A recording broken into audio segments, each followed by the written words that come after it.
آئیے کتاب رحمت سورہ الکہف اٹھائیں۔ اللہ تعالیٰ نے ایک واقعہ بیان کیا ہے حضرت موسیٰ اور حضرت خضر علیہ السلام کا، کہ حضرت موسیٰ علیہ السلام عزم مصمم کر کے جب چلے تو اللہ فرماتا ہے کہ ہم نے حضرت موسیٰ علیہ السلام کو جس بندے کی نشانی بتائی تھی وہ بندہ ان کو وہاں مل گیا۔ سفید چادر اوڑے حضرت خضر علیہ السلام وہاں لیٹے ہوئے تھے، تو یہ جا کے ان کے پاس کھڑے ہو گئے کہ حضرت میں آپ کی خدمت میں اس لیے آیا ہوں کہ اللہ نے آپ کو جو خصوصی علم عطا کیے ہیں میں ان کو سیکھنے کی غرض سے آپ کی چوکھٹ پہ آیا ہوں۔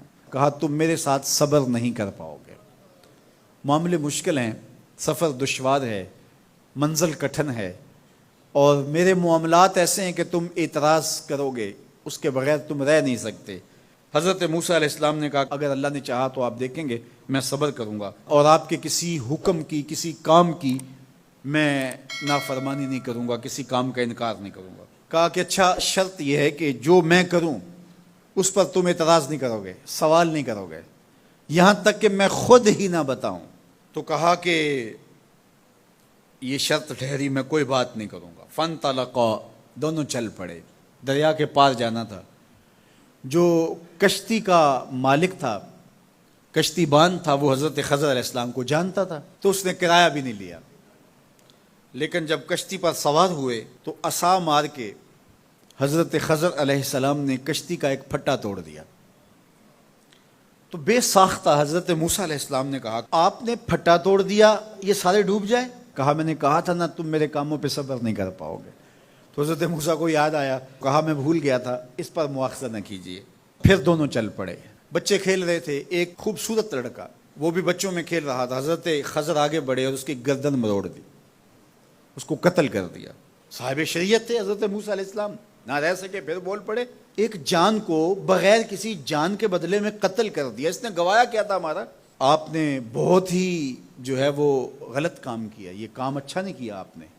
کہا میں نے کہا نہیں تھا کہ تم میرے ساتھ صبر نہیں کر پاؤ گے۔ کہا ایک موقع اور دے دیجئے، اب اگر میں نے کوئی اعتراض اٹھایا تو پھر دوبارہ مجھے آپ اپنی صحبت میں نہ رکھیے، عذر تمام ہو جائے گا۔ پھر دونوں چل پڑے، یہاں تک کہ ایک بستی میں دونوں آئے تو آپ نے بستی والوں سے کہا کہ ہم مہمان ہیں، آپ ہماری مہمان نوازی کیجیے، کھانا کھلائیے۔ تو انہوں نے انکار کر دیا، کہا کہ ہم تو آپ کو بلایا نہیں ہے، آپ خود آئے ہیں، آپ اپنے کھانے کا خود انتظام کیجیے۔ گزر رہے تھے گلی سے تو ایک دیوار گرنا چاہ رہی تھی، تو جلدی سے اس دیوار کو مرمت کر دیا۔ کہا حضرت ہم اگر چاہتے تو اس پہ اجر لے سکتے تھے، انہوں نے ہمیں کھانا تک نہیں دیا اور ہم ان کی دیواریں سیدھی کر رہے ہیں۔ کہا اب تمہاری میری جدائی ہو گئی، تم نے یہ بھی اعتراض کر دیا۔ تو انہیں یاد آیا کہ وہ یہ بھی اعتراض ہو گیا، اب میں تمہیں بتاتا ہوں کہ یہ 3 کام میں نے کیوں کیے۔ اللہ اکبر۔ اب سنیے، قرآن ہمیں بتاتا ہے کہ ظاہری علم بھی ہوتا ہے لیکن کوئی باطنی علم بھی ہوتا ہے۔ کہا وہ پہلی بات کشتی والی سنو، یہ 2 مسکین بچوں کی کشتی تھی، ان کے گھر کا چولہا اس کی کمائی سے جلتا تھا۔ دریا کنارے کنارے ایک ظالم بادشاہ رہا تھا جو لوگوں کی کشتیاں چھین رہا تھا، ہم نے تھوڑا سا عیب لگا دیا، وہ ٹوٹی کشتی چھوڑ کے چلا گیا۔ اب وہ تھوڑے سے پیسے لگا کے کشتی مرمت کرا لیں گے، گھر کا چولہا جلتا رہے گا، بتاؤ اچھا کیا یا برا کیا؟ کہا رہی بات اس بچے کی جس کو ہم نے قتل کیا، اس کے ماں باپ مومن تھے، نیک تھے، صالح تھے، بچے نے بڑا ہو کے بہت برا ہونا تھا، ہم نے اس کو قتل کر دیا، اللہ اس کے بدلے ان کو بہتر اولاد دے گا۔ علماء تفسیر نے لکھا ہے اس بچے کے بدلے میں اللہ نے ان والدین کو ایک بیٹی عطا کی جس کی نسل سے 70 نبی پیدا ہوئے۔ دیوار کی کہانی بھی سن لیجئے، یہ شہر کے 2 یتیم بچوں کی دیوار تھی اور اس کے نیچے ان کا خزانہ تھا اور ان کا باپ بڑا نیک تھا۔ خزانہ دیوار کے نیچے ہے، دیوار گرنا چاہ رہی ہے، کسی معمولی دھکے سے گر جاتی۔ 2 ہی صورتیں تھیں، یا وہ بچے خود اپنا خزانہ اٹھا لیتے یا لوگ اٹھا کے لے جاتے۔ لوگ اٹھا کے لے جاتے پھر بھی ہاتھ میں کچھ نہ آیا، اور اگر وہ خود اٹھا لیتے تو بچے ہیں، بچپنے کی وجہ سے وہ اس کو اڑا دیتے۔ تو ہم نے اس کے اوپر دیوار کھڑی کر دی، جب تک وہ اس قابل نہیں ہو جاتے کہ یہ خزانہ نکال کے اس کو صحیح مصرف پہ لگا سکیں، اتنی دیر تک دیوار گرے گی نہیں۔ اللہ اکبر۔ وہ کسی وجہ سے دیوار قائم رہے گی، اور جب وہ اس عمر کو پہنچ جائیں گے جس عمر میں وہ اس خزانے کو سنبھال سکیں گے تو پھر دیوار خود بخود گر جائے گی اور یہ خزانہ نکال کر کے اپنے کام پہ لے آئیں گے۔